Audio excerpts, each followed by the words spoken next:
Hello to the Shans. Good afternoon once again.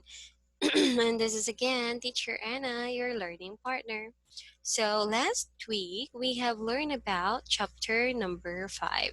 So today we are going to learn chapter 6, which is professional and practitioners in social work. So in chapter 5 we have learned about the scope of social work. Now let's dig into social work. Let's try to learn professionals and practitioners in social work. So this slide is prepares by yours truly. Now, let's go to our learning outcomes. So, hindi ko pala na-include. So, I will read to you our learning outcomes, guys. So, today we are going to learn and discuss the rules and functions performed by social workers. We are also going to determine the fields where social workers play important roles and identify the skills and other qualifications required of social workers. So you are going to discuss the rules and functions, and then you are going to determine the fields where social workers play important roles or kung saan sila nagtatrabaho, and then you are going to identify the skills and other qualifications required of social workers. So now, ano pala yung rules and functions of social workers? So, di ba, a lot of people would say, nag-social worker lang siya kasi mayaman. Or nag-social worker yan siya kasi gustong magkurakot.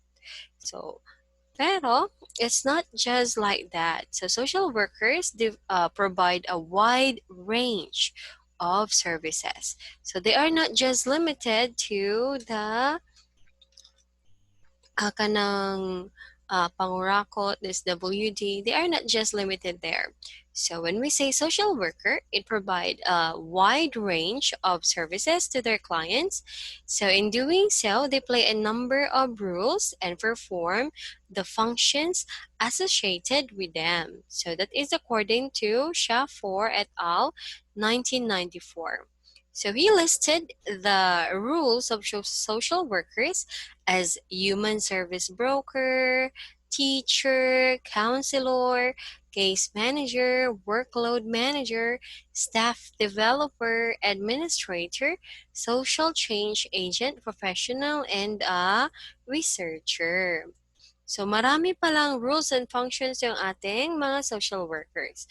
Or if you want to be a social worker someday, so you can choose differently or different things or different career path if you want to be a social worker. So first, you can be a human service broker. So human service broker, guys, the social worker builds connections between his or her client and organizations that provide access to the necessary resources. So second function is a teacher. So, di ba, lahat ng course, you can be a teacher. So, maybe in that certain, in that certain field, like for example, social worker can teach social worker na mga estudyante. So, the social worker is expected to teach his or her clients the knowledge and skills necessary to prevent problems. So sila yung nagtuturo para masolusyonan at ma-prevent ang mga problema ng society or ng individual. And then they also enhance their social functioning and empower them. So a social worker, guys, can be also a counselor. Hindi lang yung mga guidance counselor natin ang pwedeng maging counselor. So si social worker can be also a counselor. So they serve as counselor to clients, especially faced with health or mental issues and other difficult situations. Now, let's go to the next one. So a social worker can also be a case manager. So a case manager helps clients to use services from various institutions and organizations. So, ito yun sila yung na-employ ng mga different private corporations or organizations. Sila yung tumutulong sa mga clients para masolusyonan or makapagbigay ng services regarding different institutions. Sila yung nagsastudy and different thing about the institutions and organizations and even the services. We also have the workload manager. So si social worker din guys, pwede din siyang maging workload manager. So ano pala yung workload manager? So siya yung he must balance the needs of his or her clients and agency he or she works for. So siya yung taga-determina or taga-balanse kung ano ba yung mga kinakailangan ng ating mga clients at mga agency na kung saan siya nagtatrabaho. So, social worker can also be a workload manager. And then social worker can also be a staff developer. So what is a staff developer? So a staff developer, guys, is the social worker helps his or her agency staff members to develop professionally. So ito din yung tumutulong or mga social worker na na-employ ng private company which they help na yung mga individual or yung mga staff is to develop professionally, like for example, conducting training, seminars, and the things that they need to do or experience to develop professionally. Now, social worker can also be an administrator.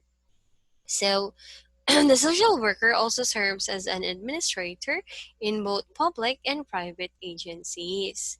So, tama to guys. Kailangan din or pwede din tayo maging administrator kapag social worker tayo. Maybe it can be a public and private agencies. Now we also have agent of social change. So as agent of social change, the social worker identifies community issues and problems. So 'di ba, gusto natin na maging maganda yung ating society, ang ating community. So that's why a social worker can also be an agent of social change.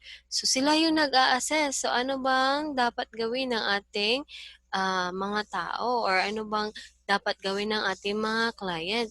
Paano ba uunlad ang ating komunidad? Paano ba natin magkakaroon ng ating komunidad or mga individual or mga tao ng quality life or magandang buhay? Next is professional. So, they can also be a professional social worker. So, sila yung nag engage in competent and ethical practice of his or her profession. So, meaning, parang lawyer ba na nagpa-practice ng law. But sila, they are professional social worker na hinahire ng iba't ibang like limited lang like for 6 months, 5 months para to solve certain problems. Like for example, a government can offer opportunities or career path for social worker para sa mga taong or mga kliyente nila is yung nasunugan, yung group of people na survivor ng bagyo. So that is also or yun yung kinukuha natin yung mga professional social worker. Then, social worker guys, they can also be a researcher. So every profession can be a researcher.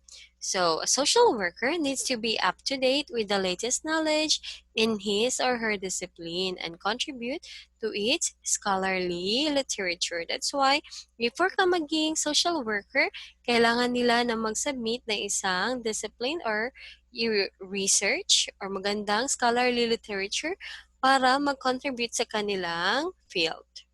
So, as a social worker, they can also be a researcher. So, that is the role and functions of social worker. Now, let's go to the skills. So, skills and qualifications required of social workers.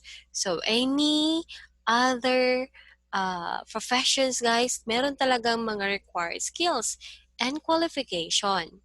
So, si social worker kasi is a profession in a social science committed to the pursuit of social justice, quality of life, and to the development of the full potential social worker of each individual. So sila yung nagde-develop the full potential of each individual, group or society, social workers, problem solve, work in research, practice or both. They are organized into local, national, continental, and even international professional bodies. So dahil dito, kinakailangan nila na magkaroon ng skills and qualification. So ano bang skills and qualification na dapat mayroon ang ating social worker? So they need to have a good or they need to have a problem solver attitude or skills. So they must know how to solve differentiated problem. They must know how to work in research. You must know how to practice professionally or even practice professionally, research and solve problem. So social worker develop the foundation of their expertise by completing a 4-year degree program. So, hindi pwede na high school graduate lang or any other field can be a social worker. So, dapat makompleto nila yung 4-year degree program as a social worker. After which, they must also pass the licensure exam for social workers. So, after nyan, kailangan pa nilang board exam. So to become a professional or a licensed social worker. So ano ba yung mga competency na dapat mayroon ang isang social worker? So the foremost ethical requirement for professional social workers is competency. So dapat magkaroon sila ng competency or a group of skills para maging huwaran at uh, effective and efficient na social worker. That is from Hepworth and Larson, 1986. So, it can be a body of knowledge. So, dapat knowledgeable sila. They must have differentiated values. They must have differentiated skills and attitudes that is essential for them to fulfill their professional rules effectively. So, dapat magkaroon sila ng body of knowledge. They must know very good values. They must have competency or higher skills in social working. And then, they must have a good attitude na essential or kinakailangan talaga para magampanan nila ang kanilang differentiated jobs or career. Now, that is the skills and qualifications required of social worker. Now let's go to the areas of specialization in social work. So if you want to be a social worker, we have different areas of specialization in social work. So social workers often choose to increase their competency in a particular field of specialization. So just like sa mga teacher, they have a field of specialization or subject nila. Like merong mga major in social science or social studies, meron mga major in math, major in science, meron din generalist. So, kagaya din ng mga doktor, social worker has its own particular field. So, meron din silang field of specialization. So, the areas of specialization in social work include child and family social work, they can be school social work, they can be gerontological social work, clinical social work, community social work, and gender development social work. So, there are a lot of field or areas of specialization, guys. If you want to be a social worker, hindi lang siya limited into public or DSWD na mga social worker. So first, let's try to know about child and family social work. So this area, guys, focuses on the welfare and security of families, children, and adolescents. So So ito yung mga social worker guys na ang pangunahin nila or ang focus nila is magkaroon ng mga programa, projects, and activities para sa seguridad at development or welfare, kalambuan ng bawat pamilya, bata, o adolescents. Yan. So we also have school social work. So ano ba yung focus ng mga school social work? So from the word school. So ang focus nila is on schools where social worker serves as counselors. So kapag they are employed in a certain schools, they are the one who serves as counselor. Now, next is gerontological social work. So ano pala ito? So this is carried out in social welfare institutions that take care of the elderly, especially those separated from their families. So from the word gerontological. So it means ito yung pag-aalaga ng mga elderly. So ang ating mga 60 above, so yung mga retirees natin. So especially yung mga retirees na separated from their families. Now next is clinical social work. So what comes in your mind when you hear the word clinical social work?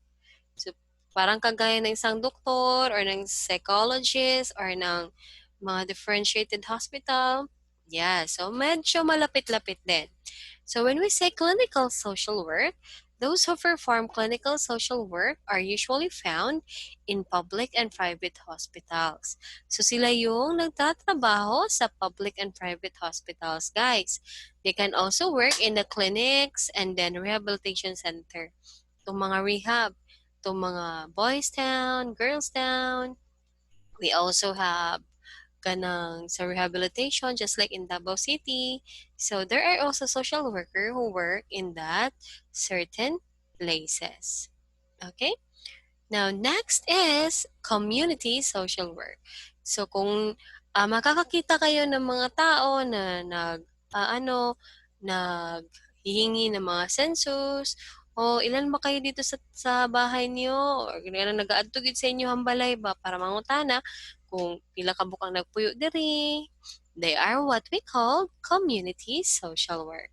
So social workers based in local communities create a demographic profile of the community and assess the needs of its residents. So sila yung tumutulong. Sila yung nagdi-demographic. So meaning they need to know the population. What is in the population? Ilan ba yung mga tatanda? Ilan ba yung bata? Ilan ba yung mga adult? So meron yan siyang age range. So that is demographic profiling. Sila yung gumagawa ng demographic profiling. Okay? So they also assess the needs of its residents. So inaano din nila, inaalam nila kung ano yung mga pangangailangan ng differentiated residents. Like for example, iba yung pangangailangan ng mga residente ng Barangay Apukon, Tagum City to the residents of kanang mga ngiog nga lugar or mga bukid. So it's different. So they have different needs. That's why they must study it based on local communities. Next, guys, specialization is gender development social work. So ano pala ito? Bakit nagkakaroon tayo ng gender development? Kasi nung unang panahon, in the past, men and women doesn't have equal rights and opportunities. You also have, or they doesn't have uh, public and private privileges. So, hindi sila magkapareho nung una. But now, it is good things that we exercise equality. So, dapat pantay-pantay lahat. So, para sa mga gender development social work, this area aims to promote equal rights and opportunities for men and women in both public and private agencies. So, dapat pantay-pantay even in different agencies, even in private agencies. Now, let's go to the next one. So let's go to career opportunities. Let's have the next slide. So, ano pala yung mga career opportunities for social workers? So, social workers, guys, they can be employed in clinical, they can be in medical, they can be in social and community service managers. They can also be private practitioners. So, let's try to deepen it out. So first, they can be a government workers. So social workers, guys, may be involved in providing services to children, delinquent youth, families, and the community, and the elderly. So sila yung nag-involve at nagpro-provide ng mga serbisyo para sa mga bata, para sa mga na delinquent youth or kanang nasaag ng mga kabataan, and then families, the community, and the elderly. And then they can also be a health social worker. So when we say health social worker, they provide healthcare service to individuals and their families and promote health awareness in communities. So sila yung nagbibigay at nagpropromote ng health awareness. So, social worker, guys, they can also be a correction staff members. They help a release offender address the possible roots of the committed crime, support his or her family, and update courts about his or her progress after release from prison. So, sila yung mga correction staff. So, most likely, employed sila ng mga BGMP, ng mga prisuhan. So, sila yung tumutulong para yung mga offender or kato nga priso, pasing pwede pa mahilot ang ilahang kaugmaon, or there can be a possible roots of committed crime. Just like atong case na ano siya, na nipatay siya og 7 ka lalaki. She is a mother of a beautiful lady nga gi-rape, gitabangan og rape sa daghan nga mga lalaki. Like 7 ka buok, and then wala niya nakamit ang hustisya kasi medyo dato ang katong ng rape sa iyahang anak. So, ang iyang gibuhat, ipamatay niya tong mga nag-rape sa iyahang anak. So, now, kananaay social worker nga nitabang sa iyaha na because she wanted nga kanang patyon po siya sa sulod sa prisuhan or kanang ano ba siya ba, sentence to death. Pero natabangan siya sa isa ka social worker or the correction staff member na kanang ma-realize sa mga government agency, sa mga lawyers, sa mga kuan nga or sa mga judge nga dapat kung buhat gid sila og kanang balaod mo kuan sila dapat pantay-pantay tanan, walay mahirap, walay mayaman. Di porket mayaman ka wala kay sala, di porket mahirap ka dako jud kay imong sala. Sinana man good, which is wrong. So I hope all of you would learn from that and you would really stand for the truth. Now, let's go to the youth worker. So as a social worker, guys, you can also be a youth workers. So they provide assistance to youth dealing with substance and alcohol abuse. So most likely sa mga youth workers, guys, they are in a home for the aged, they are in the boys town, not home for the aged guys. Sorry. So that is nagatrabaho sila sa boys town, girls town, kanang mga unsay tawag ani bahay ampunan, pati ng mga sa rehab center. So they are dealing with youth nga katong na na abuse na ang paggamit sa substance o sa alcohol. Kato pong mga walay pamilya, walay home, walay tahanan. So, kato pong na ay mga problema nga mga youth, they are trying to help them. So, as well as homelessness and other family problems. So, lahat ng ginatabangan. Now, let's go to the next one. So let's try to know about the regulation of social work practice in the Philippines. So as you can see guys, nandito tayo sa Senate Court because the regulation suggests all or basin sa uban nga mga kanang practices or career, there are differentiated regulation of social work practice in the Philippines. So this is in Republic Act number 4373. Okay, remember this? This is in Republic Act number 4373.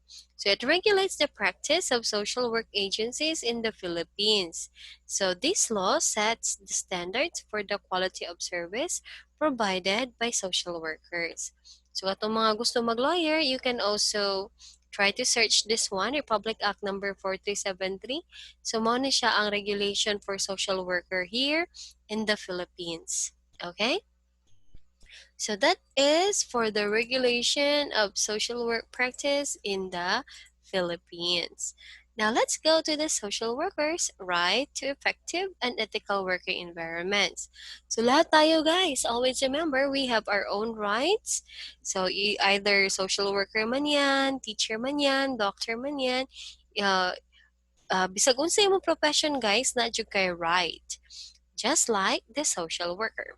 So social workers right to effective and ethical working environments.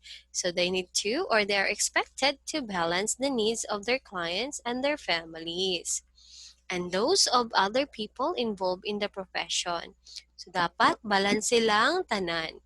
So they can provide for the needs of their clients o para po sa ilahang pamilya.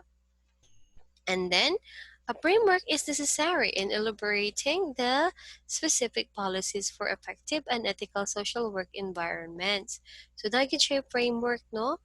Katong mga specific nga policies of effective ethical social work environments. So, kani siya guys, the specific elements of this framework are as follows. So, agencies must ensure the protection of clients, social workers, and their employers. So katong agencies, kung asa nagtrabaho si social worker, dapat i-protect nila ang ilahang client, ang ilahang social worker, and even the employers. Next, social workers must always consider previous research and experience in their practice. So always remember guys, they need to consider, dapat malaman nila kung ano bang mga previous research, experiences in their practice. And then, agencies must create policies that prevent threats, violence, and other form of abuse toward client, social workers, and staff members. So, dapat, dili pud sila ginahadlok-hadlok, dili sila kanang ginapasakitan, o other form of abuse. So, dapat dili gid na sila. Nobody is entitled to that. So, even the client, the social workers, and the staff members.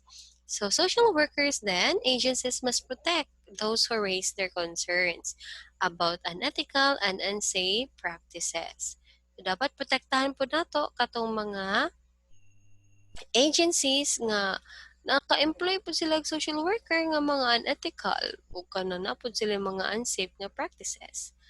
And then, social workers also must uphold human rights, social justice at all times. So dapat kung mahimo kang social worker, you need to uphold human rights. Dapat kabalo ka kung saan jud ang mga rights sa clients and even your rights. And then, to uphold social justice too. So, social workers must not only be academically qualified for their profession, they also need to fully aware of their professional and ethical rules and responsibilities. So agencies also need to create policies ensuring the health and occupational safety of social worker. So dapat po safety ang ato ang mga social worker. So that's why you can see here in the picture that social workers generation should be strong. So dapat strong jud ka kung mag-social worker ka.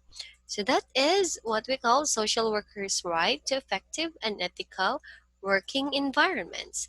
Now let's go to their code. So this is the social workers code of ethics. So it is an important code of ethical in social work is that the National Association of the Social Worker, or the NASW Code of Ethics, is meant to guide social workers in their practice and help them act on violations of ethical principles in the profession. Following the Code of Ethics also ensures that social workers embody the ideals and values of their profession. So, dapat sila yung ginasunod nga Code of Ethics. So, para mahimo jung nindot na achieve values na ideals ang ilahang profession. So, the social workers conduct and comportment. So, this part of the code highlights the values that social workers are expected to uphold. And then social workers, ethical responsibility to clients. So, dapat di gid magpataka ang maang social worker. They need to kanang respect the client. They need to kanang dapat dili jud nila istorya kung unsa ang gi-share sa client sa ilaha. It is between them and then the client. So that's why a social worker must be ethically responsible to the clients. Okay? So they need also to be accountable. Next is the social worker's ethical responsibility to colleagues. The social worker's ethical responsibility to colleagues. The social worker needs to practice respect, fairness, politeness, honesty, and sincerity when interacting with colleagues. So dapat po, respetuan na ita, fairness. So dapat walay labaw. Fair lang tanas. And then, politeness. Dapat polite po ka sa imong isig ka colleague. Dapat honest and sincere po ka when interacting with your colleagues. Next is the social worker's ethical responsibility to employers and employing organizations. So the social worker daw should observe and honor his or her commitments to his or her employers. It is very important, especially kung employed ka sa private firm or private organization. So you need to be ethically responsible to your employers or employing organizations. So next, guys, is the social worker's ethical responsibility to social work profession. So a social worker daw should always promote the values, objective, ethical practice, and knowledge of the profession. And then a social worker too ethical responsibility to society. So always remember the social worker should be ethical responsibility to society. Naapod sila responsibilidad sa society. So the social worker must actively determine the needs of the communities he or she is serving and seek ways to address this. Dapat makabalo siya kung saan pag-address sa mga differentiated problems of our communities. Okay? So that is very broad for social worker. So that's why a social worker should be or should make a difference. So, dili lang mag-social worker tungod kay daghang kwarta, daghan og kanang pwede makurakot. But no. So, you need to make a difference. So you need to have a very nice community development. So, ang social worker gyud dapat musunod sila sa Code of Ethics of the Philippines and then even to the Philippines Association of Social Workers, which is the PASWE. And then they need to have individual dignity and worth. They need also to have a person's ability to right to maximize his or her potential. Dapat they have the man's ability to recognize the importance of respecting differences among individuals. They need to acknowledge of poverty as a condition that needs to be elevated. So, kailangan masolusyonan ang poverty. Next is recognition of the family as an essential player in further developing individuals and the community, and then the need to practice professionalism and accountability. the values and characteristic of Filipino culture as the foundation of social work. So, kailangan importante ito kung maging social worker kayo guys. And then, the code also makes the following declaration. So, dapat relative to self and the profession. So, meaning, dapat naintindihan mo ang iyong sarili. Ano bang goal mo when you become a social worker? So, dapat, these are your goal. So, to embody the values and principles practice in social work profession, so dapat ni siya ma-embody nimo ang values and principles nga gina-practice sa isa ka social worker. And then, you need to practice honesty and transparency. You need to continue developing professional expertise and in the process, advance the practice of social work. And then to help promote the discipline and encourage others to regard the profession with respect, to impart one's knowledge with fellow social workers and professionals from other fields. You need also to help prevent cases of unauthorized and incompetent social work practice. You need also to support the professional organizations that regulate the practice of and uphold the welfare of social worker. You need also to volunteer and help during emergencies. You need also to uphold cultural values that will help improve the profession. So, hindi madaling maging social worker, guys, but it is worth it. Okay? So, need also to have relative to clients. Kailangan mo silang i-respect, to respect human rights and prevent discriminatory practices. You need also to be responsible for the welfare of clients and protect confidential information, but also to let clients make their own decisions to help everyone, especially the marginalized, gain access to resources and opportunities that they need to resist people, especially the disadvantaged and abuse, in finding more options and opportunities. They also need or relative to your colleagues on paano mo ituturing or what would be your code of ethics when it comes to your colleagues. So kailangan mo recognize the importance of knowledge and skills from other disciplines in developing the social work profession. You need to report unethical practices in the profession to the authorities. You need also to uphold the welfare of social work practitioners.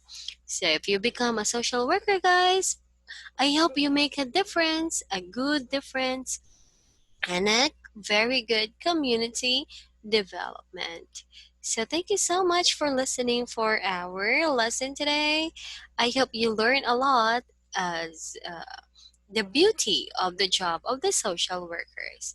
So their jobs are not just limited with the SWD, but also it is a wide range of helping differentiated individuals. So I hope you learned a lot from our lesson today. See you again. Let's go now to your assessment. Always remember to do your best and make your parents proud. See you in a while. Bye, guys.